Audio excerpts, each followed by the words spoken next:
Windows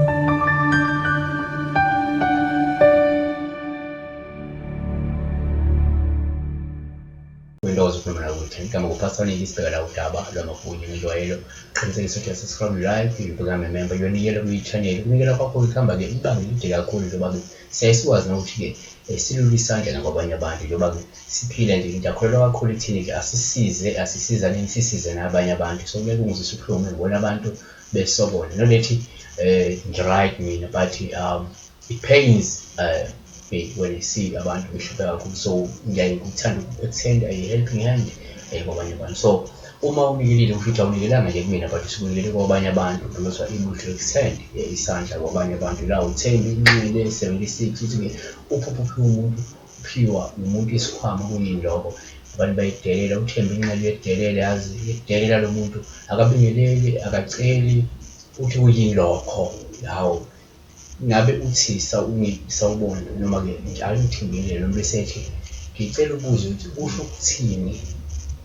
ukuphupha umuntu ekulezi isikhwama nakho nesikhwama esinjani isikhwama seyinyanga isikhwama sezangoma isikhwama samathambo isikhwama ze-travel bag what kind of bag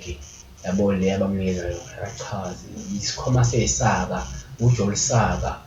but yakunankinga number one asesithina uma uphupha isikhwama kuwupha usisho ngemhlaba uma usibona lungasho incebo ezofika noma kungasho uhambo olukulindile kungabuye kuchaze mhlawumbe ubunzima kuma ukuthi sikhulu kakhulu futhi sigcwele ngokuqile uGenesis 42:35 futhi kwathi bethulile amasaka abo bheke isikhwama semali salona loyo sasisesakeni lakhe labo lapho-ke bona noyise bebona isikhwama zabo zemali bashaya uvalo number 2 kuyenzeka futhi ukuphupha isikhwama kube uphawu esitshenzwe kumhlumazi eningi esitolo la ethengiswa mhlawumbe isitolo sesithengisa amabheki sokungasho ukuthi ngeze kuzofumana umusa komunye umuntu kanti sengathinta mhlawumbe uhambo sengathinta inguquko sengathinta ukuthuthuka empilweni yomuntu number 3 kuyenzeka futhi ukuphupha la isikhwama kube uphawu lokuhluma usinikwa olusho usizo ukwesekwa noma ukuvikelwa usuzokuthola komunye umuntu uJob 40:17 isiphambeko besiya kuvalelwa esikhwameni bese usibekela ukona kwami number 4 kuyenzeka futhi ukuphupha la isikhwama sithelele uphawu oluhle kakhulu uma usinikwa olungabuye luchaze kula olungabuye lusho umsebenzi oyidalo okulindile noma usuke unikwa okhokho bakho uma kuwukuthi-ke ngisemithi iwasho noma-ke isamathambo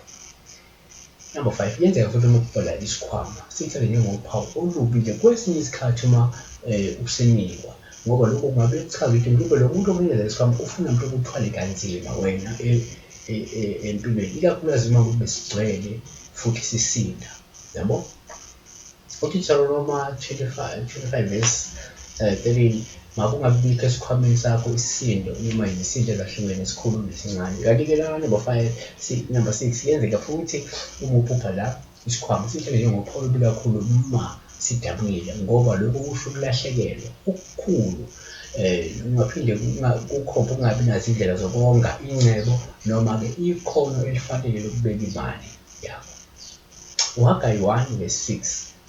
nishwalile okuningi ningenisa okungcosana niyadle kepha anishuthi niyaphuza kepha ananeliswa niyembathi kepha-ke akakho ofudumalayo ozuza imali uyizuzele izikhwama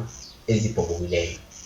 number 7 kuyenzeka futhi uphupha la isikhwama sithele njengophawu olubi kakhulu uma singenalutho osuke lusho ukuswela nokuntula iy'nsiza zokusiphilisa noma iy'nsiza zokuphila Samuel oqala chapter 9:7 wayesethi usawule kulo inceke yakhe kepha ubheka uma siya khona siyakulethani kulowo muntu na ngokuba-ke isikwa siphelile esitsheni zethu akukho nto esingayisa kulowo muntu uNkulunkulu sinani Paul number 8 kuyenzeka futhi umuntu isikhwama futhi njengophawu olubi uma ungasitholi mhlawumbe uyasicina uyasifuna lokho kusho ukuthi uzolahlekelwa mhlawumbe ngakuze imali uzolahlekelwa ngakuze ingcebo kuleli igugu ezokulahlekelwa number 9 kuyenzeka futhi uphupha isikhwama sithele njengophawu oluhle uma usithenga ngoba lokho sekusho ukuthi usuke uzofeza iy'nhloso zakho futhi mhlawumbe nabantu basondele nabo bazosiqhenya kakhulu ngawo number 9 ngiyenze inamba 10 empeleni. Uma uphupha la futhi isikhwama sithele njengophawu oluhle kakhulu uma usithatha empeleni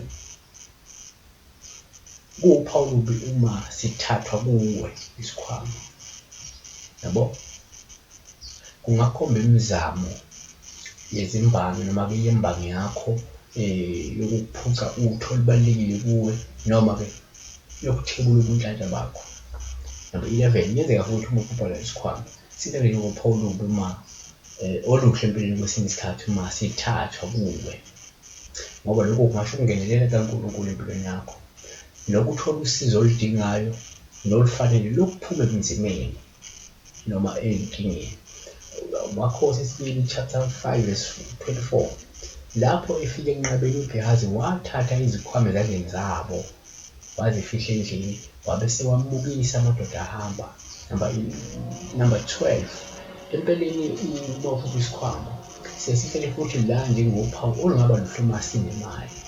Lusengasho inhlanhla nesibusiso lungawusha amandla ney'nsiza zokuphila lungabe lukhomba amathuba angcono osuke uzowathola ngentando. UGenesisi 43 verse 12 futhi-ke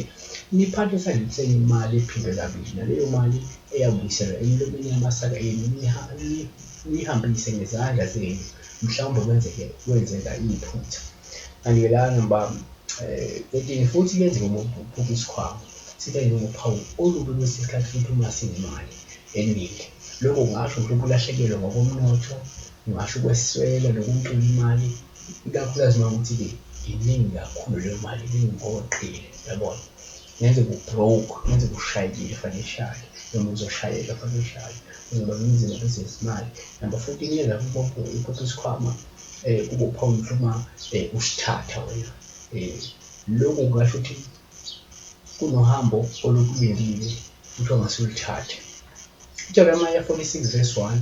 lungiselela izikhwama zakho zokudingisa wena owakhile endodakazini yaseGibhithe, ngokuba-ke iMemphis iyona incithakalo